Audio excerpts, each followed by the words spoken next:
ಪ್ರವೀಣ್ ಮಾತಾಡಪ್ಪ.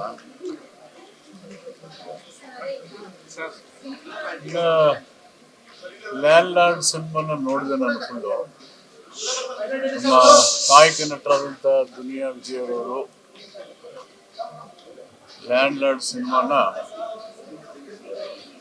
ಮನರಂಜನೆ ಅಥವಾ ಹಣ ಗಳಿಸುವ ಉದ್ದೇಶವನ್ನು ಇಟ್ಕೊಂಡು ಈ ಸಿನಿಮಾ ಮಾಡಿಲ್ಲ ಅಂತ ಸಿನಿಮಾ ನೋಡಿದ ಮೇಲೆ ಗೊತ್ತಾಗುತ್ತೆ. ದೇಶದ ಪ್ರತಿಯೊಬ್ಬ ಪ್ರಜೆಯು ಶಿಕ್ಷಣವನ್ನು ಪಡೆದು ಸ್ವಾತಂತ್ರ್ಯ, ಸಮಾನತೆ, ಭಾತೃತ್ವದಿಂದ ಬದುಕಲಿಕ್ಕೆ ಸಂವಿಧಾನ ಮುಖ್ಯ, ಪ್ರಜಾಪ್ರಭುತ್ವ ಅತಿ ಮುಖ್ಯವಾಗಿ ಅಗತ್ಯವಾಗಿ ಭದ್ರಾಗಿ ಇರಬೇಕು ಅನ್ನೋದನ್ನ ಹೇಳ್ತಾ, ಹೇಗೆ ಬಲಾಢ್ಯರು ಬಲಹೀನರನ್ನ ಎಲ್ಲ ಹಂತದಲ್ಲೂ ಶೋಷಣೆ ಮಾಡಿ ಕಾನೂನನ್ನು ತಮ್ಮ ಸ್ವಂತಕ್ಕೆ ಬಳಕೆ ಮಾಡ್ತಾ ತಮ್ಮ ಹಣದ ಶಕ್ತಿಯನ್ನ, ಅಧಿಕಾರದ ಶಕ್ತಿಯನ್ನ ಬಳಸಿ ಶೋಷಣೆಯನ್ನು ನಿರಂತರವಾಗಿ ಮಾಡ್ತಾ, ದುರ್ಬಲ ಹೆಣ್ಣು ಮಕ್ಕಳನ್ನು ಶೋಷಣೆ ಮಾಡ್ತಾ, ಮುಗ್ಧ ಗ್ರಾಮೀಣ ಜನರನ್ನ ಶೋಷಣೆ ಮಾಡ್ತಾ ಇರ್ತಕ್ಕಂಥದ್ದನ್ನ ಅತ್ಯಂತ ಪರಿಣಾಮಕಾರಿಯಾಗಿ ಚಿತ್ರದಲ್ಲಿ ತೋರಿಸಿದ್ದಾರೆ. ಒಳ್ಳೆಯ ನಟನೆಯನ್ನು ಕೂಡ ಅವರು ಮಾಡಿದ್ದಾರೆ. ಅವರ ಜೊತೆಯಲ್ಲಿ ಅವರ ಮಗಳು ಮತ್ತು ನಾಯಕಿ ರಚಿತಾ ರಾಮ್ ಅವರು ಮತ್ತು ಉಳಿದ ಎಲ್ಲ ನಟರು ಅವರವರ ಪಾತ್ರಕ್ಕೆ ಜೀವ ತುಂಬಿದ್ದಾರೆ. ಒಟ್ಟಾರೆ ಇದು ಒಂದು ಒಳ್ಳೆಯ ಸಾಮಾಜಿಕ ಸಂದೇಶ ಇರತಕ್ಕಂಥ ಒಂದು ಗುಣಾತ್ಮಕವಾದಂಥ ಚಿತ್ರ. ಯುವ ಜನರು ಹೆಚ್ಚಾಗಿ ನೋಡಲೇಬೇಕಾದಂಥ ಚಿತ್ರ. ಅಂತಿಮವಾಗಿ ಸಂವಿಧಾನ ನಮ್ಮನ್ನು ರಕ್ಷಣೆ ಮಾಡುತ್ತೆ, ನಾವು ಸಂವಿಧಾನ ರಕ್ಷಣೆ ಮಾಡುವ ಜವಾಬ್ದಾರಿಯನ್ನು ವಹಿಸ್ಕೋಬೇಕು ಅಂತಕ್ಕಂಥ ಸಂದೇಶವನ್ನು ಕಳಿಸಿದ್ದಾರೆ. ಭಾರತದ 140 ಕೋಟಿ ಜನರು ಒಂದೇ ಎನ್ನುವ ಸಂದೇಶವನ್ನು ಕೂಡ ಹೇಳ್ತಾ, ನಾವು ಪ್ರೀತಿ, ಸೋದರತ್ವ ಮತ್ತು ಭಾತೃತ್ವದಿಂದ ಬದುಕಬೇಕು ಅನ್ನುವಂಥ ಉತ್ತಮವಾದಂಥ ಒಂದು ಸಾಮಾಜಿಕ ಸಂದೇಶವನ್ನು ಹೊಂದಿರತಕ್ಕಂಥ ಈ ಚಿತ್ರ ಯಶಸ್ವಿ ಆಗಬೇಕು. ಜನರು, ಎಲ್ಲ ಸಮುದಾಯದ ಜನರು, ವಿಶೇಷವಾಗಿ ಯುವಕರು ಈ ಚಿತ್ರವನ್ನು ನೋಡಬೇಕು ಅಂತ ಹೇಳಿ ನನಗೆ ತುಂಬ ಸಂತೋಷ ಆಯಿತು. ದುನಿಯಾ ವಿಜಯ್ ಅವರು ನನಗೆ ಬಂದು ಹೇಳಿದರು, ನೋಡ್ಬೇಕು, ಸಮಯ ಸಿಕ್ಕಿರಲಿಲ್ಲ, ಈ ನೋಡಲೇಬೇಕು ಅಂತೇಳಿ ಸಮಯ ಮಾಡ್ಕೊಂಡು ಫುಲ್ ನೋಡಿದೆ. ತುಂಬ ಚೆನ್ನಾಗಿದೆ. ಅಭಿನಂದನೆಗಳು ಮತ್ತು ನಿರ್ದೇಶಕರಿಗೆ ಅಭಿನಂದನೆಗಳು. ಈಗಾಗಲೇ ಕರ್ನಾಟಕ ಸರ್ಕಾರ ಈ ಒಂದು ಥೀಮ್ ಇದೆಯಲ್ಲ, ಸೋಷಿಯಲ್ ಸಂದೇಶ ಮತ್ತು ಸಂವಿಧಾನದ ಆಶಯಗಳನ್ನು, ಹಕ್ಕುಗಳನ್ನು ಹೇಳುವಂಥ ಥೀಮು, ಅದನ್ನು ಗಮನಿಸಿ ರಾಜ್ಯ ಸರ್ಕಾರ, ಮುಖ್ಯಮಂತ್ರಿಗಳು ಈ ಒಂದು ಸಿನಿಮಾಕ್ಕೆ ಟ್ಯಾಕ್ಸ್ ಫ್ರೀ ಮಾಡಿದ್ದಾರೆ. ಹೀಗಾಗಿ ಏನು ಹೇಳ್ತಾ ಇದ್ರಿ, ಎಲ್ಲರೂ ಸಮಾಜ ಕಲ್ಯಾಣ ಇಲಾಖೆ ತೋರಿಸ್ಬೇಕು ಅನ್ನೋದಕ್ಕಿಂತ ಜನರೇ ಎಲ್ಲೆಲ್ಲೋ ಎದಕ್ಕೂ ಖರ್ಚು ಮಾಡ್ತಾರೆ. ಇಂಥ ಒಂದು ದೊಡ್ಡ ಸಂದೇಶ, ಜವಾಬ್ದಾರಿ ಇರ್ತಕ್ಕಂಥ ಸಿನಿಮಾನ ನೋಡಬೇಕು ಅಂತ ವಾಲಂಟ್ರಿಗೆ ಬಂದು ನೋಡಬೇಕು. ಅದಕ್ಕೆ ಎಲ್ಲರಲ್ಲಿ ನಾನು ಈ ಸಿನಿಮಾನ ನೋಡಿ ನಮಗೆ ನಮ್ಮ ಜವಾಬ್ದಾರಿ, ನಮ್ಮ ಕರ್ತವ್ಯ, ನಾವು ಹೇಗಿರಬೇಕು ಅನ್ನೋ ಸಂದೇಶ ತುಂಬ ಚೆನ್ನಾಗಿ ಮೂಡಿಬಂದಿದೆ. ಅಭಿನಂದನೆಗಳು ದುನಿಯಾ ವಿಜಯ್ ಅವರಿಗೆ ಮತ್ತು ನಿರ್ದೇಶಕರಿಗೆ ಮತ್ತು ನಟನೆಯಲ್ಲಿ ಭಾಗವಹಿಸಿದ ಎಲ್ಲ ಕಲಾವಿದರಿಗೆ ಅಭಿನಂದನೆಗಳು. 140 ಕೋಟಿ ಜನರ ಹಕ್ಕನ್ನು ರಕ್ಷಣೆ ಮಾಡುವ ಶ್ರೇಷ್ಠ ಸಂವಿಧಾನ ಅಂಬೇಡ್ಕರ್ ಕೊಟ್ಟ ಮೇಲೆ finish the question of classification. ಅದು ಜನರು ಮಾಡೋರು, ಮೂಲಭೂತವಾದಿಗಳು ಮಾಡೋದು ಮತ್ತು ಫ್ಯೂಡಲಿಸಮ್ ಇದೆಯಲ್ಲ ಅವ್ರು ಮಾಡೋದು. ಸಂವಿಧಾನ ಮಾಡಲ್ಲ, ಅಂಬೇಡ್ಕರ್ ಮಾಡೇ ಇಲ್ಲ.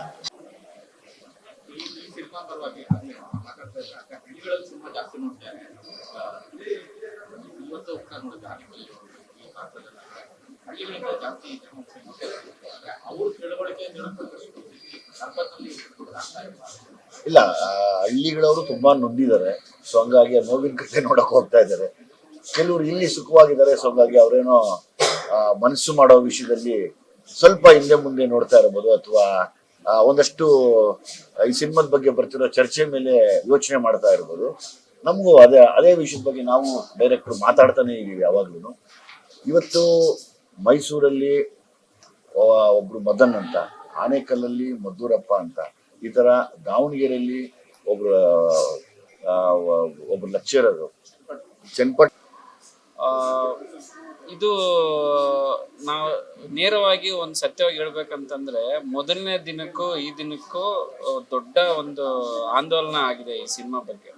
ಅದಕ್ಕೆ ಕಾರಣ ಜನಗಳೇ.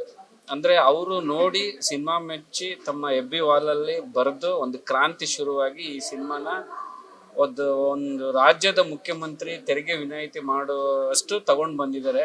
ಅದು ನಮ್ಮ ಮೂಲಕ ಆಗಿಲ್ಲ, ಅಂದ್ರೆ ಒಬ್ಬ ನೋಡುಗರ ಮೂಲಕ ಆಗಿದೆ. ಒಂದು ಸಿನಿಮಾ ನೋಡುಗರ ಮೇಲೆ ಎಷ್ಟು ಪ್ರಭಾವ ಬೀರುತ್ತೆ ಅನ್ನೋದಕ್ಕೆ ಇದು ದೊಡ್ಡ ಸಾಕ್ಷಿ.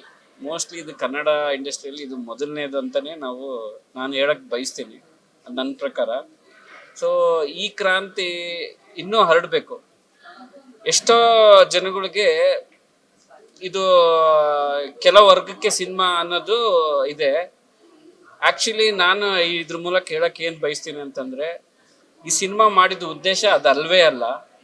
ಎಷ್ಟೋ ಜನಕ್ಕೆ ಇದು ಅರ್ಥನೂ ಆಗಿಲ್ಲ. ಅಂದ್ರೆ ಒಂದೇನೋ ಶ್ರೀಮಂತ ಬಡವನ್ ಕತೆ ಈ ತರದ್ ಒಂದು ಎಕ್ಸ್ಟರ್ನಲ್ ಆಗಿ ಒಂದು ಆಕ್ಷನ್ ಪ್ಯಾಕ್ ಈ ತರ ಎಕ್ಸ್ಟರ್ನಲ್ ಆಗಿ ನೋಡ್ತಿದ್ದಾರೆ. ನೀವು ಒಂದ್ಸರಿ ಸ್ಕ್ರೀನ್ ನೋಡಿ, ಪ್ರತಿ ಸೀನು ಒಂದು ಒಂದು ಧ್ವನಿಯಾಗಿ, ಒಂದು ಬಡವರ ಧ್ವನಿಯಾಗಿ, ಒಂದು ಕೂಲಿಯವರ ಧ್ವನಿಯಾಗಿ ಪ್ರತಿ ಸೀನು ಕನ್ಸ್ಟ್ರಕ್ಷನ್ ಆಗುತ್ತೆ. ಪ್ರತಿ ಫ್ರೇಮ್ ಅಲ್ಲಿ ಒಂದು ಮೆಟಫರ್ ಇರುತ್ತೆ, ಒಂದು ಯೋಚನೆ ಇರುತ್ತೆ, ಒಂದು ಹೋರಾಟ ಇರುತ್ತೆ, ಒಂದು ಸಮಾಜದ ಒಂದು ಅನಿಷ್ಟ ಪದ್ಧತಿ ಇರುತ್ತೆ. ಸೊ ಇದನ್ನ ಒಂದು ಪ್ಯಾಕ್ಡ್ ಎಂಟರ್ಟೈನ್ ಮೂಲಕ ಹೇಳೋ ಒಂದು ಪ್ರಯತ್ನ.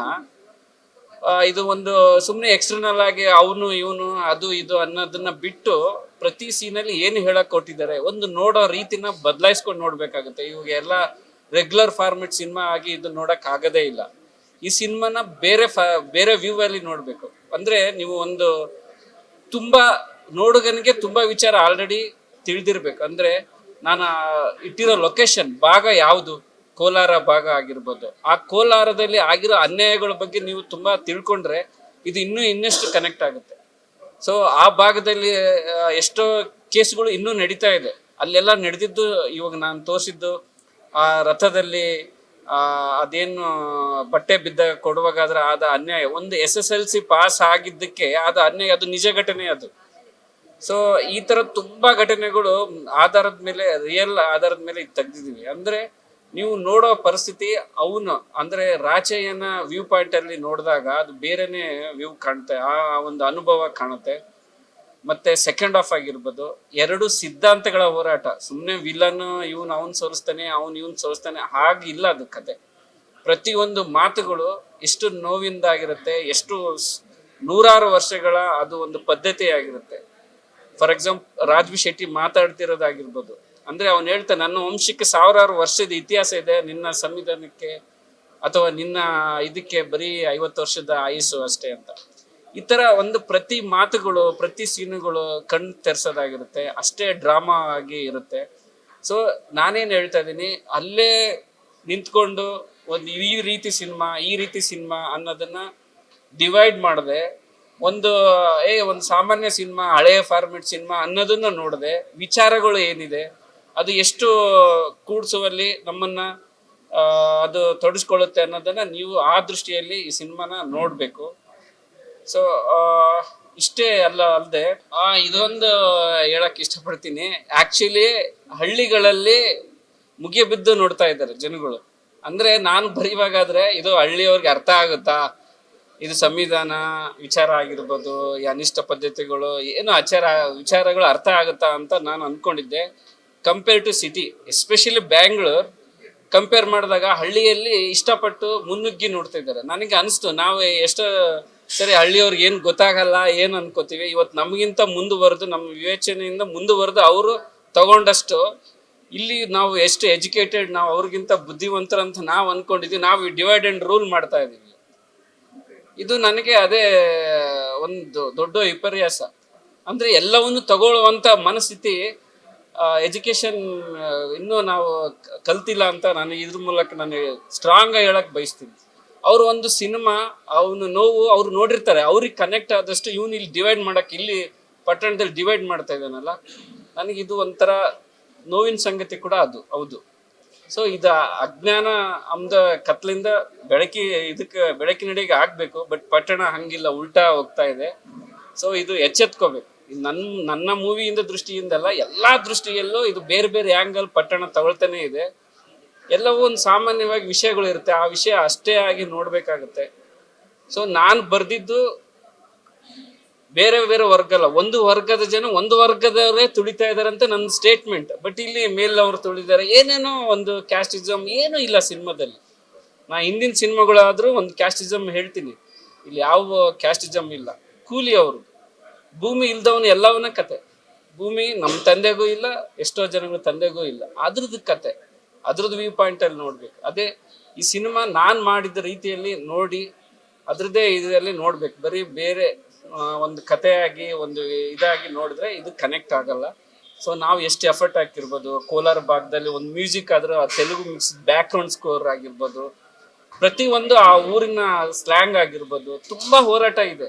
ನಮ್ಮ ಹೀರೋ ಸರ್ ಬಿಟ್ರೆ ಯಾರಿಗೂ ಆ ಭಾಷೆ ಬರಲ್ಲ. ಆ ಭಾಷೆ ಕಲಿತು ಯಾಕೆ ಅದೇ ಊರ ಬಗ್ಗೆ ಎಷ್ಟು ಒಂದು ಧೋರಣೆ ಆಗಿದೆ, ನಾವು ತುಂಬಾ ತಿಳ್ಕೊಬೇಕಾಗುತ್ತೆ. ಕೋಲಾರ ಭಾಗದಲ್ಲಿ ಹೈಯೆಸ್ಟ್ ಇರೋದು, ಆ ಭಾಗದಲ್ಲಿ ಅಷ್ಟು ತುಳಿತಕ್ಕೊಳಗಾಗಿದ್ದಾರೆ. ಎಲ್ಲ ಇನ್ಸಿಡೆಂಟ್ ಅಲ್ಲಿದೆ. ಸೊ ನಾನು ಆ ಭಾಷೆ ಯಾಕೆ ಎಷ್ಟು ಎಫರ್ಟ್ ಹಾಕಿದೀವಿ ನಾವು, ಮ್ಯೂಸಿಕ್ ಡೈರೆಕ್ಟರ್ ಆಗಿರ್ಬೋದು, ಆ ತೆಲುಗು ಬ್ಯಾಕ್ಗ್ರೌಂಡ್ ಮ್ಯೂಸಿಕ್ ತರೋದಾಗಿರ್ಬೋದು, ಅದು ಸಿನಿಮಾಟೋಗ್ರಾಫರ್ ಆಗಿರ್ಬೋದು, ಅದನ್ನ ಆ ಒಂದು ಶೋಷಣೆನ ಎಷ್ಟು ಬ್ಯೂಟಿಫುಲ್ ಆಗಿ ಕಟ್ಕೊಟ್ಟಿದ್ದಾರೆ. ನಿಮ್ಗೆ ಯಾವತ್ತಿಗೂ ಅದೇನಪ್ಪ ಅಂತ ಅನ್ಸಲ್ಲ, ಬಟ್ ನಾಟುತ್ತೆ. ಆ ಫ್ರೇಮ್ ಬ್ಯೂಟಿ ಆಗಿರ್ಬೋದು, ಅದು ಕಟ್ಟಿರ್ಬೋದು. ಆ ಡೈರೆಕ್ಟರ್ ಆ 80s ಕಟ್ಟಿಕೊಡಲ್ಲಿ ನಾವೆಲ್ಲ ಸತ್ತಿದೀವಿ ಅಷ್ಟು. ಯಾಕಂದ್ರೆ ಆ ಥರ ಎತ್ತಿನ ಗಾಡಿ ಸಿಗಲ್ಲ ರೀ ಇವತ್ತು.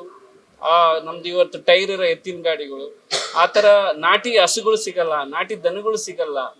ಆ ಊರನ್ನ ಕಟ್ಟಿಕೊಡಕ್ಕೆ, ಆ ಎರನ್ನ ಕಟ್ಟಿಕೊಡಕ್ಕೆ ತುಂಬಾ ಎಫರ್ಟ್ ಹಾಕಿದೆ ಟೀಮ್. ಅದಕ್ಕೋಸ್ಕರ ಇವತ್ತು ಅಷ್ಟು ಕಾಣುತ್ತೆ. ಆಮೇಲೆ ನಟರಾಗಿರ್ಬೋದು, ಒಬ್ಬ ನಟರದ್ದು ನೀವು ಇವತ್ತು ಇವ್ರದ್ದು ಕಡಿಮೆ ಇದೆ, ಇವ್ರದ್ದು ಇದಿದೆ ಅಂತ ನೀವು ಹೇಳಕ್ ಸಾಧ್ಯನೇ ಇಲ್ಲ. ಯಾಕಂದ್ರೆ ಅಷ್ಟು ಜೀವಿಸಿದ್ದಾರೆ, ಅಷ್ಟು ಒದ್ದಾಡಿದ್ದಾರೆ, ಅಷ್ಟು ಮಣ್ಣಲ್ಲಿ ಬಿದ್ದು ಒದ್ದಾಡಿದಕ್ಕೆ ಈ ಮಣ್ಣಿನ ಕತೆ ಉದ್ಭವ ಆಯಿತು. ಅಷ್ಟು ಪಾಸಿಟಿವ್ ಆ್ಯಂಗಲ್ ಅಲ್ಲಿ ನೋಡ್ಬೇಕು. ಯಾರೋ ಒಂದ್ 4 ಹೇಳ್ತಾರೆ ಅಂತ ಬೇರೆ ವ್ಯೂ ಅಲ್ಲಿ ನೋಡಕ್ಕಾಗಲ್ಲ. ಇಷ್ಟು ಪಾಸಿಟಿವ್ ಆ್ಯಂಗಲ್ ಈ ಸಿನಿಮಾ ನೋಡಿ ಖಂಡಿತ ನಿಮ್ಗೆ ಇಷ್ಟ ಆಗುತ್ತೆ. ಸುಮ್ಮನೆ ಹೆಬ್ಬಿಯಲ್ಲಿ ಏನೋ ಹಾಕೊಂಡು ಕೂಡೋದ್ರಿಂದ ಏನೂ ಆಗಲ್ಲ. ಸೊ BC ಸೆಂಟರ್ಗಳು ಕೆಲವು ಇದ್ರಲ್ಲಿ ಹೈಯೆಸ್ಟ್ ಇದರಲ್ಲಿ ಮುನ್ನುಗ್ತಾ ಇದೆ. ಇವಾಗ 25 days ಹತ್ರ ಸಾಕ್ತಾ ಇದೆ. ಇದೆಲ್ಲ ಸಕ್ಸಸ್ ಕ್ರೆಡಿಟ್ಸ್ ಜನಗಳಿಗೆ ಕೊಡ್ತಾ ಇದ್ದೀನಿ. ಯಾಕಂದ್ರೆ ಅವರು ಈ ಸಿನಿಮಾನ ಎತ್ಕೊಂಡೋಗಿ ಇಲ್ಲವರಿಗೆ ತಂದಿದ್ದಾರೆ. ಯಾರು ನಮ್ಮ ಸಿನಿಮಾ ಪರವಾಗಿ ನಿಂತು ಧ್ವನಿ ಎತ್ತಿದಾರೋ ಎಲ್ಲರಿಗೂ ಸಾಷ್ಟಾಂಗ ನಮಸ್ಕಾರಗಳು. ಇಲ್ಲ, ಹಳ್ಳಿಗಳವರು ತುಂಬಾ ನೊಂದಿದ್ದಾರೆ. ಸೊ ಹಂಗಾಗಿ ನೋವಿನ ಕಥೆ ನೋಡಕ್ ಹೋಗ್ತಾ ಇದ್ದಾರೆ. ಕೆಲವರು ಇಲ್ಲಿ ಸುಖವಾಗಿದ್ದಾರೆ. ಸೊ ಹಂಗಾಗಿ ಅವರೇನೋ ಮನಸ್ಸು ಮಾಡೋ ವಿಷಯದಲ್ಲಿ ಸ್ವಲ್ಪ ಹಿಂದೆ ಮುಂದೆ ನೋಡ್ತಾ ಇರ್ಬೋದು, ಅಥವಾ ಒಂದಷ್ಟು ಈ ಸಿನಿಮಾದ ಬಗ್ಗೆ ಬರ್ತಿರೋ ಚರ್ಚೆ ಮೇಲೆ ಯೋಚನೆ ಮಾಡ್ತಾ ಇರ್ಬೋದು. ನಮಗೂ ಅದೇ ವಿಷಯದ ಬಗ್ಗೆ ನಾವು ಡೈರೆಕ್ಟ್ರು ಮಾತಾಡ್ತಾನೆ ಇದೀವಿ ಯಾವಾಗ್ಲೂ. ಇವತ್ತು ಮೈಸೂರಲ್ಲಿ ಒಬ್ರು ಮದನ್ ಅಂತ, ಆನೇಕಲ್ಲಲ್ಲಿ ಮದ್ದೂರಪ್ಪ ಅಂತ, ಈ ಥರ ದಾವಣಗೆರೆಯಲ್ಲಿ ಒಬ್ರು ಲೆಕ್ಚರರು, ಚನ್ನಪಟ್ಟಣದಲ್ಲಿ ಸಾಯಿ ಸತೀಶ್ ಅಂತ ಒಬ್ರು, ಈ ಥರ ದೊಡ್ಡ ದೊಡ್ಡ ಲೀಡರ್ಗಳು ಮುಂದೆ ನಿಂತು ಈ ಸಿನಿಮಾನ ಒಂದೇ ಕಾರಣಕ್ಕೆ ವಿದ್ಯಾರ್ಥಿಗಳಿಗೆ ಗೊತ್ತಾಗ್ಲಿ, ಸಮಾನತೆ ಬಗ್ಗೆ ತಿಳ್ಕೊಂಡ್ಲಿ ಅನ್ನೋ ವಿಷಯಕ್ಕೆ ಅವ್ರು ತಗೊಂಡಿರೋ ಒಂದು ಚಾಲೆಂಜ್ ಆಗ್ಬೋದು, ಅಥವಾ ಅವ್ರು ತಗೊಂಡಿರೋ ಒಂದು ಇಂಟ್ರೆಸ್ಟ್ ಆಗ್ಬೋದು, ಅವರಿಗೆ ಎಷ್ಟು ಶ್ರದ್ಧೆ ಇದೆ ಸಂವಿಧಾನದ ಮೇಲೆ ಅನ್ನೋ ಭಕ್ತಿ ಇದೆ ಅನ್ನೋದನ್ನ ತೋರಿಸ್ತಾ ಇದೆ. ಸೊ ಹಂಗಾಗಿ ಆ ವಿಷಯದಲ್ಲಿ ನಾವು ತುಂಬಾ ಖುಷಿ ಆಗಿದ್ವಿ. ಇಲ್ಲಿನ ಬೆಂಗಳೂರಿನವ್ರಿಗೂ ಅದೇ ಹೇಳ್ತಾ ಇರೋದು, ಇದು ನಿಮ್ಮದೇ ಮನೆಯ, ನೀವಲ್ಲದೆ ಇದ್ರು ನಿಮ್ಮ ಮನೆಯವ್ರು ಯಾರೋ ಒಬ್ರು ಬಡವರಿದ್ರು, ಅವರ ಕತೆ ಮರಿದಿರ ನೋಡಿ ಅಂತ. ಏನಾಗತ್ತೆ, ಪ್ರತಿ ಸರಿನೂ ಪರವಿರೋಧ ಇರಲೇಬೇಕು, ಯಾವಾಗ್ಲೂ ಅದ್ರ ಮಧ್ಯೆನೇ ಹೋರಾಡ್ಬೇಕು. ಹಂಗಾಗಿ ನಮಗೂ ಅದೊಂಥರ ಎಲ್ಲ ನೋಡ್ತಿರ್ತೀವಿ, ನಗ್ತಿರ್ತೀವಿ, ಕೆಲಸ ಮಾಡ್ತಾ ಇರ್ತೀವಿ. ನಾವು ಅವತ್ತು ನಮ್ದೆಲ್ಲ ಒಂದೇ ಅಜೆಂಡಾ, ಕೆಲಸ ಮಾಡೋದು ಅಷ್ಟೇನೆ. ಕೆಲಸ ಮಾಡ್ಕೊಂಡು ಹೋಗ್ತಾ ಇರ್ತೀವಿ ನಾವು ಯಾವಾಗ್ಲೂ. ಹೌದು ಉಮಾಶ್ರೀ ಅಮ್ಮನಿಗೆ ಮಾನ್ಯ ಸಭಾಪತಿಗಳಲ್ಲಿ ಯಾರಿದ್ರು ಅವರು ಗೊತ್ತಿಲ್ಲ, ಅಲ್ಲೇ ನನಗೆ ಸಮಾನತೆ ಕಾಣಲಿಲ್ಲ. ಒಂದು ಹೆಣ್ಣಿಗೆ ಕೊಡಬೇಕಾಗಿರೋ ಗೌರವ ಅಥವಾ ಏನಿತ್ತು ಆ ಸಭಾಂಗಣದಲ್ಲಿ, ಸಂವಿಧಾನದ ಪೀಠದ ಮೇಲೆ ಕೂತು ಮಾತಾಡುವಾಗ ಅವರು ಬಹುಶಃ ನಾನು ಅವ್ರನ್ನ ನೋಡಿಲ್ಲ. ಅವರು ತುಂಬಾ ಹಿರಿಯರಿದ್ದಾರೆ. ನಮಗನ್ಸಿದ್ದು ನೋಡ್ದ ಇಲ್ಲೇ ಸಮಾನತೆ ಇಲ್ವಲ್ಲ ಅನ್ನೋ ಬೇಜಾರಾಯ್ತು. ಹಾಗಾಗಿ ಉಮಾಶ್ರೀ ಅಮ್ಮಂಗೆ ನಾನು ಸಾರಿ ಕೇಳ್ಕೊತೀನಿ. ನಮ್ಮ ಇಡೀ ತಂಡದ ಪರವಾಗಿ ನಾವೆಲ್ಲ ತುಂಬಾ ನೊಂದ್ಕೊಂಡ್ವಿ ಆ ವಿಷಯದಲ್ಲಿ. ಬಹುಶಃ ಮುಂದಿನ ದಿನಗಳಲ್ಲಿ ನಮಗಿನ್ನ ಹಿರಿಯರಾಗಿರೋದ್ರಿಂದ, ಹಿರಿಯ ಅವರು ಏನು ಹೇಳ್ತಾರೆ, ಲೈಕ್ ಪೊಲಿಟಿಕಲ್ ಲೀಡರ್ ಆಗಿರೋದ್ರಿಂದ ಅವ್ರು ಅದನ್ನ ಚೆನ್ನಾಗಿ ಮಾತಾಡ್ತಾರೆ ಅನ್ನೋ ನಂಬಿಕೆ ನನಗಿದೆ. ಅವತ್ತು ನನಗಂತೆ ಅನ್ಸಿದ್ದು, ಅಲ್ಲೇ ಸಂವಿಧಾನದ ಸಮಾನತೆ ಇಲ್ವಲ್ಲಪ್ಪ, ಇನ್ನು ಹೆಂಗೆ ಅಲ್ಲೇ ಇಲ್ಲದೆ ಇದ್ಮೇಲೆ ಇನ್ನು ಹೊರಗಡೆ ಹೆಂಗೆ? ಇವತ್ತು ನಾವು ಹೋರಾಡ್ತಾ ಇರೋದು ಅದೇನೆ, ಒಂದೇ ಒಂದು ಕಾರಣಕ್ಕೆ, ಸಮಾನತೆ ಅಂದ್ರೆ ಈಕ್ವಾಲಿಟಿ ಬಗ್ಗೆನೇ ಮಾತಾಡ್ತಾ ಇದ್ದೀವಿ ಹೊರತು ಬೇರೆ ಇನ್ನೇನು ಕೇಳ್ತಾ ಇಲ್ಲ ನಾವು. ಅಂದ್ರೆ ಯಾರು ಕೇಳ್ತಾರೆ ಸಮಾನತೆ? ಬಡವರೇ ಕೇಳೋದು ಸಮಾನತೆ ಯಾವಾಗಲೂ. ಯಾಕಂದ್ರೆ ದುಡ್ಡಿರೋರಿಗೆ ಇನ್ಫ್ಲೂಯೆನ್ಸ್ ಇರುತ್ತೆ, ಅವ್ರು ಏನ್ ಬೇಕಾದ್ರೂ ಮಾಡಿಸ್ಕೊಂಡ್ಬಿಡ್ತಾರೆ, ಯಾವುದೇ ಸರ್ಕಾರ ಬರಲಿ ಅದು ತೊಂದರೆ ಇರಲ್ಲ. ಆದ್ರೆ ಒಬ್ಬ ಬಡವ ಶ್ರಮಿಕ ಆ ನೊಂದಿರೋವನ ಮನಸ್ಸಿಗೆ ಒಂದು ಸಮಾನತೆ ಏನಿದೆ ಅದು ಎಲ್ಲಾ ಕಡೆ ಜಾರಿ ಆಗ್ಲಿ, ಹಳ್ಳಿಗಳಲ್ಲಿ ಸಮಾನತೆ ಬರಲಿ ಅನ್ನೋ ಗೌರವಕ್ಕೆ ನಾವು ಮಾಡಿದ್ವಿ. ಇವತ್ತೆಲ್ಲ ಹಳ್ಳಿಗಳಿಂದ ಬಂದು ಸಿನಿಮಾ ನೋಡ್ತಾ ಇದ್ದಾರೆ, ಅದಕ್ಕೆ ನಾವು ಚಿರಋಣಿ ಆಗಿ. ಈಗಾಗಲೇ ಎಲ್ಲ ಕಡೆ ಇಡೀ ಕರ್ನಾಟಕದಾದ್ಯಂತ ಎಲ್ಲರೂ ಎಲ್ಲ ಶೋಷಿತ ವರ್ಗದವರಾಗ್ಬೋದು, ಹಿಂದುಳಿದವರಾಗ್ಬೋದು, ಯಾರೇ ಆಗಿರ್ಬೋದು, ಎಲ್ಲರೂ ಮುಂದೆ ನಿಂತು ಲೀಡರ್ಗಳು ಈ ಸಿನಿಮಾನ ನಮ್ಮ ಕೆಲಸ ಅಂತ ಮಾಡ್ತೀವಿ ಅಂತ ನೋಡ್ತಾ ಇದ್ದಾರೆ, ತೋರಿಸ್ತಾ ಇದಾರಲ್ಲ, ಅದು ತುಂಬಾ ದೊಡ್ಡ ಖುಷಿ ವಿಷಯ. ಮೊದಲನೇ ಅಭಿನಂದನೆ ನಾನು ನಮ್ಮ ಯೂನಿವರ್ಸಿಟಿ ಸ್ಟೂಡೆಂಟ್ಸಿಗೆ ತಿಳಿಸ್ತೀನಿ. ಯಾಕಂದ್ರೆ ಯೂನಿವರ್ಸಿಟಿಲಿ ನಡೆಯುವಂಥದ್ದೇ ಯಾವಾಗಲೂ ಕ್ರಾಂತಿಕಾರಿ ಕೆಲಸ ಅಲ್ಲಿ. ಸೊ ಹಂಗಾಗಿ ಮತ್ತೊಂದ್ಸತಿ ನಾನು ಎಲ್ಲೇ ಸಿಕ್ಕಿದ್ರು ಇಡೀ ಯೂನಿವರ್ಸಿಟಿ ವಿದ್ಯಾರ್ಥಿಗಳಿಗೆ ನನ್ನ ಶರಣವನ್ನು ತಿಳಿಸ್ತೀನಿ ಯಾವಾಗಲೂ.